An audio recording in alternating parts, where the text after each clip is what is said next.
Yeah? Okay, good morning. We're on live. Thank you, Richard. So, thanks to everyone for making me feel so welcome about being back. I walked in this morning and completely felt the love genuinely felt like you guys missed me and were happy to have me back. So, thank you so much for having me. Okay, let me just take a drink of water. So, Jeff is out of town. He went on a men's retreat, and he couldn't have his cell phone during that time. And so I arrived from Brazil, and he had left the day before. So we haven't seen each other yet, and I couldn't reach out to him very much this week about service today. So you got me, and we're just going to do our best together.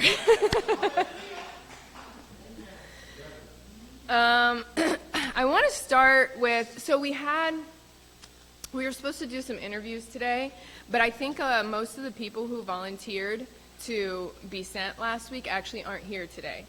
So thank God I got a little something to say. Jeff asked me to speak, and I was like, no. And I immediately told him no, because it's just not the most comfortable thing for me.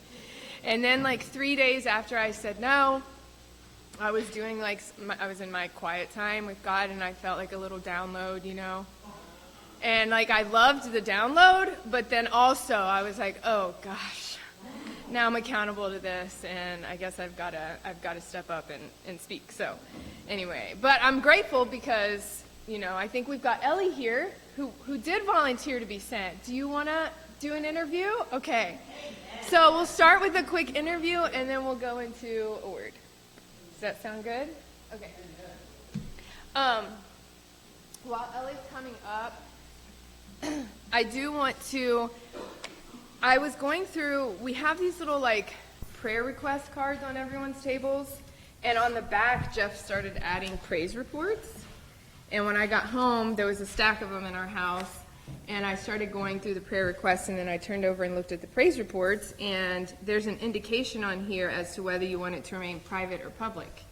And so there are a few people who checked, please feel free to share with the church. And so I thought it would be great to open up today by sharing some of the praise reports, and it is a good way to get our faith activated. Amen. So, I love this one. It just says, just grateful to be here among friends and among love. Amen. And that kind of goes with what I'm going to talk about today. So I really love that one. And this isn't the first person who has said this to us. Other people have said the same thing, that just coming in here, they feel, what keeps them coming back is just the feeling of love and acceptance of being here. Okay. This one is beautiful because I know there's a story behind it. And I don't know what that is, but for someone to write this down, I'm going to live another birthday. And on Labor Day, I'll be 65. Amen. Thankful for my freedom, and thankful to be alive. God has blessed me with a long-time prayer. My passion is graphic design, and my program has approved a computer. Amen. Received my first check as a writing consultant. I had not thought of myself in that way, but my client named me a writing consultant. Amen. So God just handling the little things in our lives, the little practical things that he just works out. Awesome. Okay, so we have been talking about this whole theme of being sent, and I actually really love it. There's a method behind Jeff's madness here with this, and our prior series have been about transformation and the inner work that God is doing with us, but then not letting us just stay in that space, but actually being a church that is on mission, and so that we're always aware of what's going on outside of us and how we're showing up in the world. I had said on a chat one week, I think Ellie was on the chat with me, you know that phrase, be the change you want to see in the world? Sure do. And I just thought, be the Jesus you want to see in the world. Amen. And I don't know, I think it's great to be on mission like that because Jesus can get a lot of a bad rep and be misunderstood. And so the way that we show up every day makes a difference in the way that people perceive Jesus. And I think the world right now is really in flux and is looking for some fresh definitions of what Jesus is and what he represents and what he's all about, and that can only come through us as the image bearers. So I really like this series. Okay, so Ellie, I would love to hear, I have like a few questions. So let me pull these up. Actually, Jeff created these. First of all, guys, this is my sister. Yes. I love her so much. Okay, so what did you think or feel going into last week as a sent one? Your mic is not as strong, so you do. Okay, thank you. Yeah. I felt just great. I felt great. I felt grounded, ready to spread the love. Yes. Yeah, Okay. not much more. Yeah, no, I know. You were super enthusiastic on the chat. I was Yeah. like, yes, I'll be sent, whatever that means. Okay, did anything happen last week that you could interpret as part of you being sent? Yeah, so I work at a plant and flower shop in the dog patch, and this week I just wanted to send out bouquets and floral arrangements and plants to people's homes with a little extra blessing, of peace over their house. And I had a few people come in to pick up flowers specifically, who, while they were waiting for their arrangements to be made, I was just like, I'm making this one with a little extra blessing of love and peace over your home. I hope whenever you look at it, you feel healing and love and goodness. And a few people took that and was just like, I need that so much. Thank you so much, for that little extra blessing. Some people were like, okay. But there were some really cool moments of connection with the customers who came into the shop, and just a lot of love in that space. So that was really cool. That's awesome. Yeah. Does anyone have a comment in response to that? That was great. You can't hear? Okay. Okay, sorry. Did you miss all of it, Allie? This is my first time. So Ellie was saying that they work at a plant and flower shop in the dog patch, and this week, as part of their Sent-ness, they just wanted to put a little extra love into the bouquets that they made, but they communicated that intention to each customer and let them know, look, I put just a little extra love into making this bouquet for you. Amen. And said that some people really responded to that and connected with it, and then others, didn't. So that kind of leads into the next question. What did you learn from this experience? That I want to keep doing it. Yes. Say that louder. That I want to keep doing it every day. Yeah. I don't want it to be just a this week thing. That's awesome. Yeah. And were there any opportunities for more growth? Probably. I wasn't prepared for that question. That's okay. I think one growth opportunity is the people who didn't receive it. Yeah. And letting that just be shaken like dust off your feet, and it's okay that not everybody responded, and not receiving that as a rejection. But focusing on the people who did connect with that moment. Yeah. I think what I really like about what you said today is that you didn't actually have to go out of your way to be sent. You didn't have to go outside of your workspace. I just used my workspace. You used your workspace to put a little extra love into it. And that you want to keep doing it. Yeah. So you actually found a way to show up at work that was more fulfilling for you too. Yeah. Oh, any little thing that could be frustrating about, I don't know, just being at work during the day, just completely faded away in those moments, and I just wanted to be there and be present to those people. That's awesome. Yeah. Thank you. Yeah. I'll trade you back. Okay. Thank you. Thank you. It doesn't have to be much, does it? It just has to be aware and present to the moment and connected with the Spirit, and that's it. Okay, I'm by myself again. Ah. All right. Thanks, Richard. So, if you have your sacred text, we're going to be in John 4 today. It's the story of the woman at the well, actually. And we're going to go through the story a couple times. So once you have your Bible open to it, just keep it open. I apologize in advance. You're going to have to suffer through the way my brain works, which is not always linear. It jumps around everywhere, so just try to stay with me. Okay, so I did not choose this story. I felt like it was given to me. And what I really like about it is I think the last couple weeks that Pastor Jeff has been using examples in Scripture of the times that Jesus gave directives on being sent. So like when he sent them out 2 by 2, or told them when you knock on someone's door, if their peace, that whole exchange around if you feel peace and they feel peace, like proceed in. And so like Jesus was giving these directives on how to be a sent one. What I like about this passage is that I think we actually get to see a picture of Jesus in his sent-ness, acting as a sent one. So what I'm going to do is read through a couple verses for the first time, and I'm going to give you, I'm going to share with you like my initial response to this, and then what happened after I peeled back a couple layers. So we're going to start in verse 5. So he comes to a Samaritan town called Shechem, near the plot of land that Jacob gave to his son Joseph. Now Jacob's well was there. So I'm using like a Jewish Bible. So if the words don't match, just kind of try to follow along. So mine just says, so Yeshua was exhausted from the journey and was sitting by the well, and it was midday. A Samaritan woman comes to draw water, and Yeshua tells her, give me a drink, for his disciples had gone away to the town to buy food.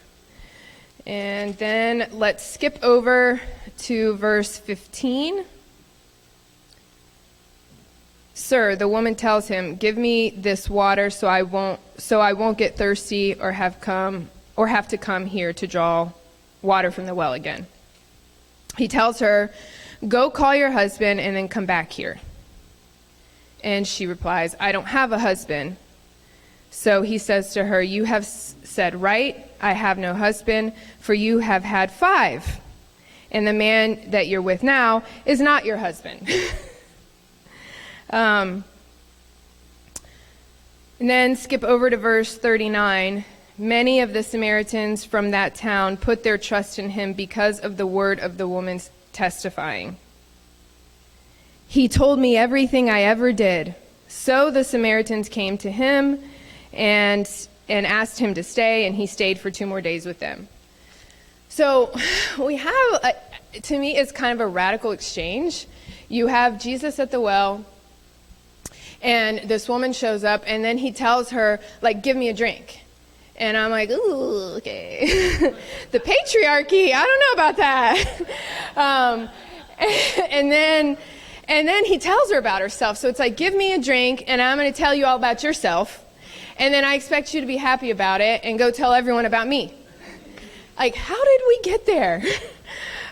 So when I first read it, I'm just like, I don't like the flavor of this. It's bossy. It doesn't make sense. And I think one of the questions that I've had many times when reading this story, why is it that when he essentially like exposes her, that she doesn't respond with shame? I mean, he comes out and tells her, like, no, you have 5 husbands. I mean, he like lays out probably the most private part of her life, and she feels no shame, and then she goes off and testifies to her friends, like, come and see this man that read my mail. So I just never understood it, and I hadn't thought about this story in a really long time.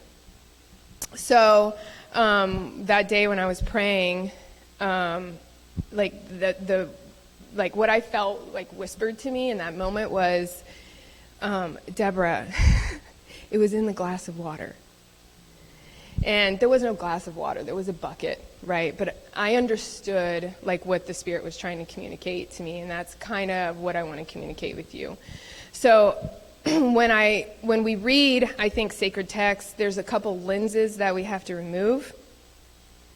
And the first one is we have to remove the 21st century lens. And so when I'm reading that through the 21st century lens, I'm listening to this and saying, okay, like here's this man telling this woman, give me a drink of water, and then telling her about herself. And it doesn't sit right with me, but I can't read something that was written thousands and thousands of years ago with that lens. So I have to remove the lens of the 21st century to try to understand the history and the context. And the history and the context is that, first of all, Jesus should have never been talking to this woman at all. So he's on the scene first, and he sees her coming at midday. And some of you may know this already, but the fact that she came at noon was already an indicator that she was a woman of ill repute, because the women who were accepted within the society and who were living according to the norms and the customs would come in the morning to draw water when it was cool. But she was living this life that was not socially acceptable, and so she was coming in the middle of the day so that she didn't have to experience the scorn and the side glances and the whispering and the social rejection. She was coming by herself, so she was already coming in her shame to the well. When he sees her coming as a rabbi, especially, and with no friends around him, he should have, at the very least, ignored her, but probably walked away. Because he would have known, A, why is she coming at noon? She's not coming with any friends. I'm a single male. I have no one with me. There's no witnesses. Everything about this situation makes him vulnerable and subject to like the whole situation being misconstrued. So the first question is, why did he stay? Why did he even stay at the well and have an exchange with just one other female with no witnesses? And then the second lens that we have to remove is, for me, when I'm reading stories of Jesus, the lens of his divinity. And that might sound a little bit radical, but I think about Philippians chapter 2, where Paul is talking about Jesus emptying himself of his divinity, and basically saying he took on the form of a servant and didn't think of himself as equal to God or as needing to grasp his divinity. And really what that means is that everything that Jesus did in the Gospels that we read about, he did as a human being. And he accessed the divine the same way that we would access the divine. So a lot of the things that happened, a lot of those downloads happened in the moment. These are not like he knew that he was going to have an encounter with a woman at the well, right? So he was accessing the divine in the moment as a human being, which means that he acted a lot on faith, because he didn't always have foreknowledge of all the situations. He was connected to the Spirit just like we can be connected to the Spirit and move on faith. So when you read a story about Jesus and you kind of take away that whole like he is God and you just look at it from the point of him being a human, you really can start to see through the story and to see yourself in it. Because you can have that same kind of faith and connection with the Spirit. So when we do that, when we remove both of those lenses, the story really opens up for us. Okay, I gotta check my notes.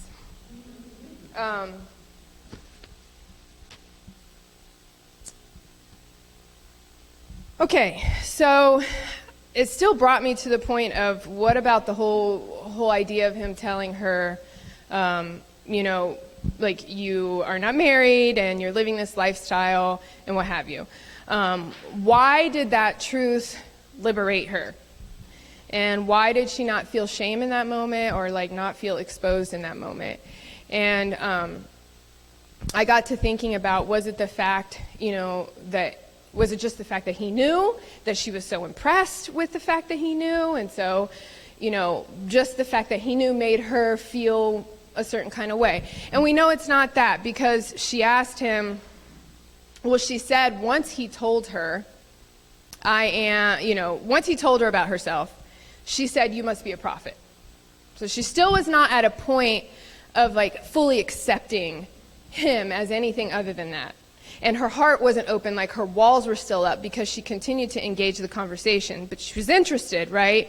But she wasn't at the point of being liberated yet, and definitely not at the point of going and testifying, telling other people about him. She just thought, okay, you're a prophet. So what was it? And it got me thinking about the topic of truth and the way that we use truth in our culture. And so my thoughts kind of went into that for a while. What was it about? Why was it that when he spoke the truth, we have this radical effect of liberation and freedom? But when we speak the truth, it doesn't always work out that way. And is it because he's God? And if that's the reason why, okay, I can accept that, but then, well, what does that mean for me and how I speak the truth? So there must be more than that. So I thought about the way we use truth. Truth is very powerful. And when it's in our hands, we don't always think about the ways that we wield it. And I started to think about the systems of the world. We've got the criminal justice system. We've got the educational system. We've got the religious system.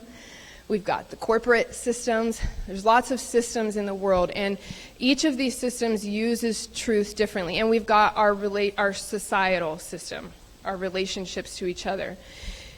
Within the criminal justice system, truth is used to dictate punishment. We need to know the truth so that we can exact a punishment that matches the crime. Within the educational system, truth is used as discovering knowledge that is empirical, meaning like knowledge that we can get with our five senses, right? So truth is really equated to fact in the educational system, and in some ways it supplants faith because we reduce the truth to only those things that are empirical, only those things that we can see. So we limit truth in a way within the educational system. And truth within the religious system is used to leverage authority. I know the truth, and this is what you've got to accept, right? And that whole issue of the religious system pretending like they have, they have the authority on what biblical truth is actually what caused a lot of the problems in the church and a lot of people to fall away, and like the whole, the whole Protestant Reformation and coming down on Catholics and all of that, right? So it was them using the truth as just having some type of authority. And then within a political system, truth is often used as blackmail. And within relationships, a lot of times we use truth to, we use it in all kinds of ways. I probably don't need to explain that. But within every worldly system, really, it's either weaponized, it's used as some sort of a weapon, it's used as some sort of form of control. And so it's limited in a lot of ways. But within the kingdom, truth is used much differently.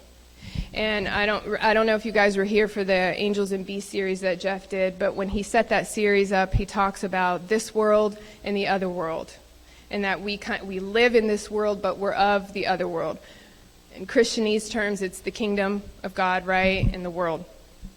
So how is truth used in the other world? And I think this is where the story really started to open up for me. When Jesus asked for the water, we see it as a demand, right? But culturally and in context, he was making himself very vulnerable to her by asking for water.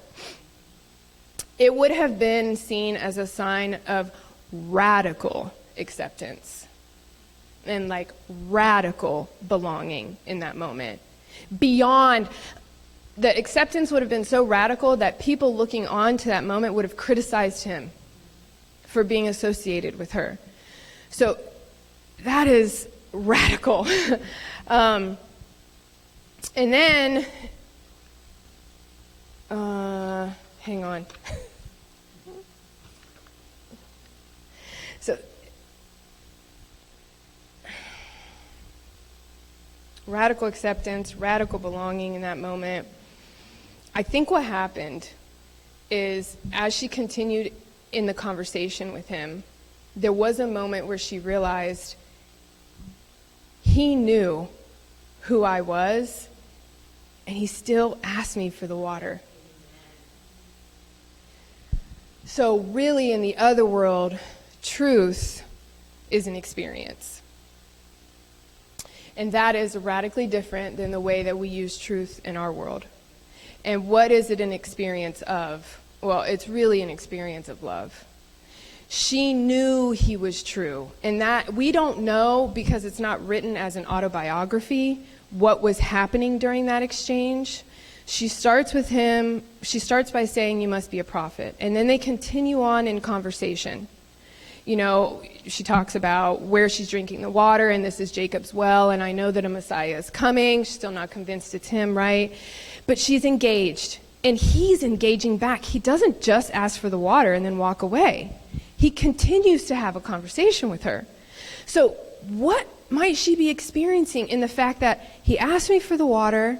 That is him saying between the lines, "I'm okay with you, and you're okay." And then he keeps talking to me. This is an acceptance I've never had before. I mean, when I live in town, I am rejected, I am scorned, I have to walk in the cut, I can't even be out in the open streets, I can't come draw water at the well in the morning, and yet this man, who doesn't even have an eyewitness to back up his reputation and his good intentions, is having a full-on conversation with me. So truth in that whole scenario was an experience of love. And I think that is the truth that we are called to offer to others. And a lot of times when I've thought about, witnessing or like evangelizing, I've put a lot of pressure on myself about what I'm going to say. And there's this awkward pressure of like, I've got to, say things, and they might not agree, and, try to get people to see things my way. And there's just all this pressure about what I'm going to say. And I think that's when I got that little whisper or download that, hey, it was in the glass of water. It wasn't in everything that I said after. It was the entire experience that I offered her before I ever told her anything about herself.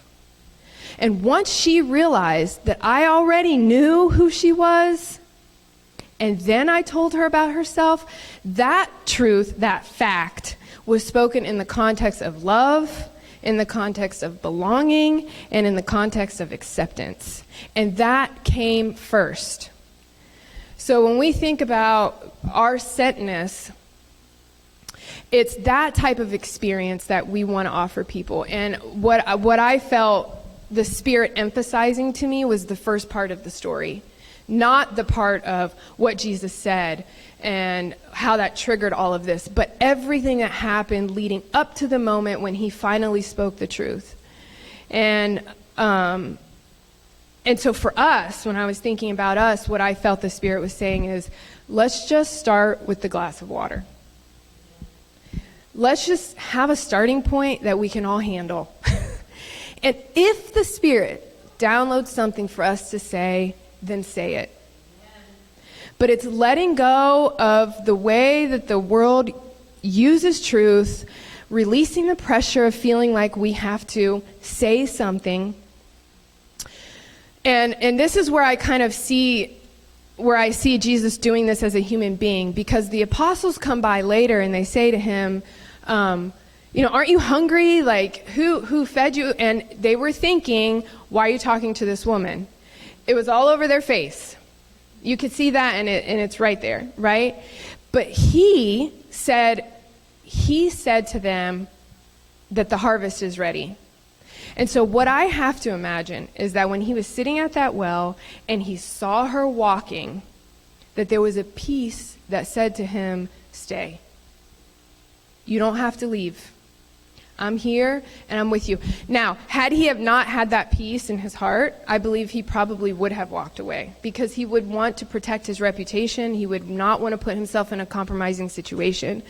But the fact that he didn't leave meant that he was already connected with the Spirit, and the Spirit was saying to him, this is the harvest. This is a moment. This is an opportunity. I want you to stay. And we don't know at which time he got the download about her life. That's very specific. I'm sure he could have just looked at like the social situation and seen the time of day that she was there, the fact that she was coming alone. Like he knew that, right? But that very specific knowledge, we don't know when he got that. So that means, guys, that he was moving on faith. And the first thing he got was stay. Just stay. It's going to be okay. You don't have to worry. She's not going to be out of control. It's going to be fine. And then as they're talking, somehow he gets this information. She also doesn't know when he got it. It could have been before, it could have been during, we don't know. But there was a point where she realized he knew me, and he still asked for the water, and he stayed and he talked to me. This is real. This is truth. This is more than just a prophet. Yes, I can believe this is the Messiah. And at that moment, she was liberated. And so it wasn't just what he said. It was everything that he did before then. And I think that's where, when we're talking about our Sent-ness, where the application is for us, is let's just start with the glass of water. So just one quick story before I end it. We were on the chat last week. The chat is live, y'all. I just got to tell you, we have a good time on that chat. I'm going to share it because the person shared it on the chat, so it's public. And this is, you guys might know Cindy, but Jeff was talking about us being sent. And I thought the story that she gave was like a perfect example of what I'm trying to communicate today. She was on the bus, and if you take the bus in San Francisco, you're brave, because I'm going to tell you, you can't be in this city is not for the weak. You got grit if you live in San Francisco and take public transportation. So she was on the bus, and there was a gentleman on there that was agitated and started acting out. And I don't know if it was like physically acting out, I can't remember, or just like what he was saying, but visibly everybody was uncomfortable. And that's a scary situation because you're locked in. Like, you ain't going nowhere. There's no escape. And so, it can be scary. So people were uncomfortable. And she's sitting there, and he's like getting worse and worse and worse. And she felt prompted by the Spirit to give him an apple. I know. And she said when she gave him the apple, he completely calmed down. And there was a peace that came over that whole area of the bus. And she could feel everyone's gratitude, even though no one said thank you. And it's like just a small kind of example of what I'm trying to say here today. So I think when we go out this week in our Sent-ness, let's take the pressure off of having to say anything at all. And let's just be the kind of Jesus that we want to see in the world. Let's just start with the glass of water. And let's remember that the way that we handle truth as people who walk in a different world is different. And that we have a great responsibility to give people an experience. And we can handle truth as a proxy for acceptance, as a proxy for belonging. We can handle truth as a reason to be merciful and as a reason to be compassionate. And I think what we have in this story is not just the facts of what was said, but we have the greater truth about what love really is. So, that's it.